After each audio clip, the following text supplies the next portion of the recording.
Hi.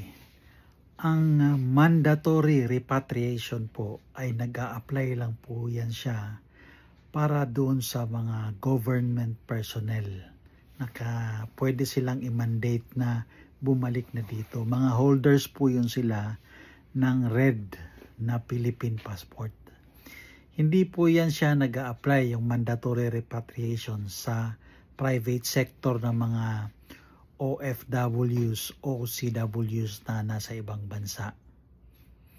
However, ang gobyerno usually nagbibigay ng same travel back arrangement doon sa mga mandatorily repatriated at saka yung sa mga voluntary repatriated na mga OFWs natin.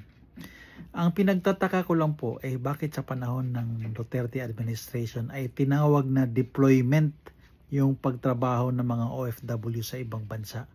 Nag-create tuloy siya ng impression na yung gobyerno ang nag-deploy sa kanila para silang mga sundalo na pinadala sa ibang bansa. Wrong word po yun, hindi po dapat tinatawag na deployment yung OFWs natin sa ibang bansa. Salamat po.